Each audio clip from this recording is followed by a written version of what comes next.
the man who has realized the essence of mind means when you have realized this essence of mind, your true nature, you can never lose sight of it. And not only that, he can speak of it at once, spontaneously. No need to refer to any books or material as knowledge or whatever. No need memory also. So this one is the characteristic of the truly enlightened being who has gone beyond even the sainthood way. Means they have realized their nature. If you have realized your nature, especially those who take the Bodhisattva way, you have stabilized it and you have located the gateway and penetrated it. That nature that shines forth can insight into phenomena and awaken. Then that wisdom, the awakening wisdom and understanding is connected to the form and mind. That's why from there, the Buddha said, this one is yoniso manasikara, wisdom at the moment of sense experience. At any time, when he encounters a situation, he will know how to handle it. He will know how to deal with it. That's why he no need to recall through memory what is this, and through memory tell you or explain to you or teach you or share. No need. So this understanding is very important. The man who has realized the essence of mind can speak of it at once, spontaneously, as soon as he is spoken to about it.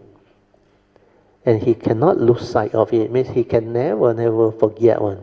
No need to remember, yet he cannot forget.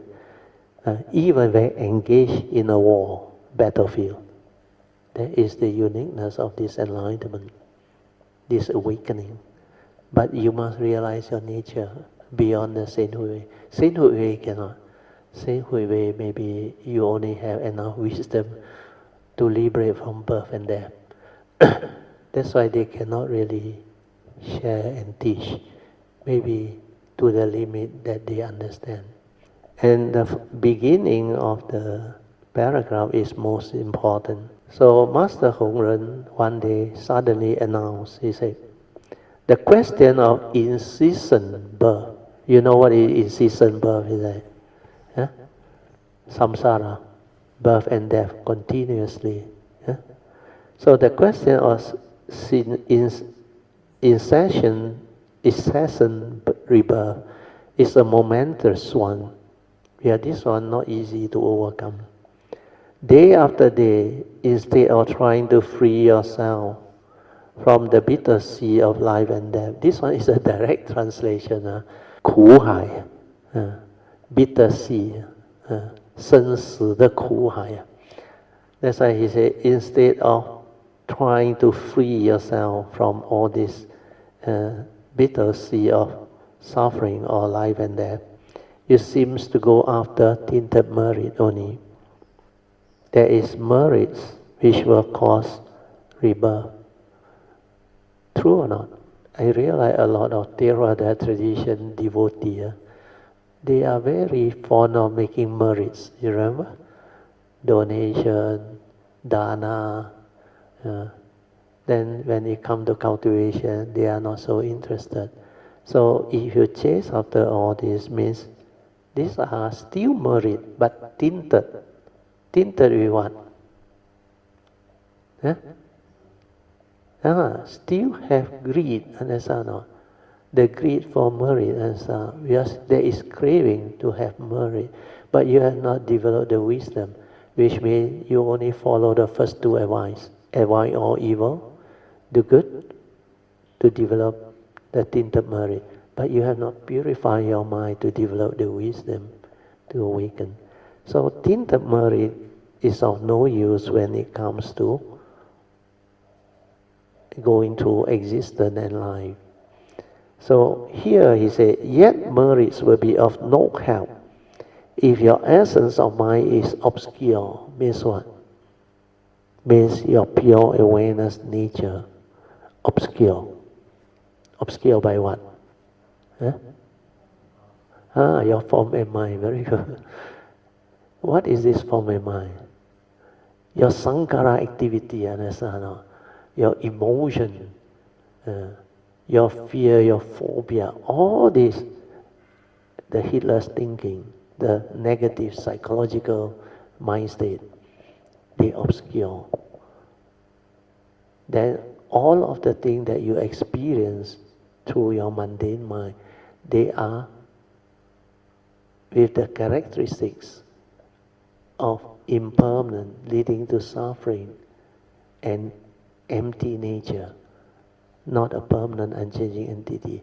But you cannot see another. You get yourself like engulfed and like cling, grasp, and hold on to all this because you think it's real.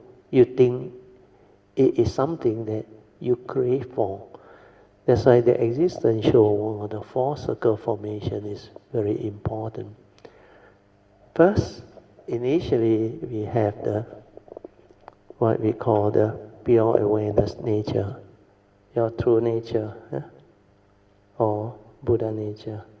Your true nature, or sometimes they call it the Buddha nature, the oneness nature and all those things. That the first thing to come out is your pure awareness nature. This one is very important. Then from here, it manifests the mundane mind. Then through our senses, it triggers of consciousness. That's why this one is the phenomenal world of consciousness, or we call it the PWC. So this one is the five aggregate of form and mind. So the first thing to come out from our Buddha nature or our true nature is the pure awareness, your true mind. This one is actually your true mind. And this one is the primordial. Then from here, you create the thought process, mundane mind, the five aggregate of form and mind, the two aspects. Then it triggers off the phenomenal world of consciousness, because with your senses, like the physics experiment, upon contact, consciousness arises. So you input the content, then it becomes the five aggregate of form and mind, the thought. And this is how you manifest. And this phenomenal world of consciousness is the one that lure you, entice you, delude you, and draw you. That's why you attach to the external form. You attach and cling onto your idea, your thought process, your whatever views, opinion, conditioning, and belief system. And this is all mind-made, memory, mano. And when you cannot see clearly, you don't know how to return this to the mundane mind, then allow the mundane mind to assist through the pure awareness-based meditation to realize your true mind. You cannot understand the Dhamma. That's why Huineng know within this, the Buddha nature, there is no difference. Yeah. But even at the pure awareness level, there is also the unconditioned. We have no word, nothing. You cannot describe anything. But from here, all things arise. That's why the Buddha said, mind is a forerunner of all things. Mind is chief. That's why this mundane mind is a product of the pure awareness nature. And our pure awareness nature is very powerful. That's why you need to develop the meditation, awareness base. Go back to this. When all this thinking ceases, then you realize this. So what cloud this? Just now the question I asked is, all your mundane thinking and activity, your senses, understand or not? Every moment of consciousness. When you become conscious of what you see, you dwell there and you create all the whole chain of train of thought. Or you proliferate your thinking, your mind. And because of that, everything becomes like real to you, exists. That's why this phenomenal world of consciousness is where all the problem is. And we call this the chaotic world.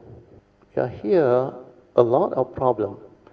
And this is where you get yourself lured and enticed. It lures you, entice you, and cause you to deludedly grasp and cling, thinking that it's exciting, meaningful. You can gain a lot of it. You can own it, have it, experience and all these things. Not knowing that, like what we went through yesterday, how real is life and existence? The only reality is within the moment. Every moment this Monday might arise. That moment, arise, pass away, arise, pass away. So transient. And that is the basis of life. That's only reality. So how real can life be? Because we deludedly create the illusion of time to past and future.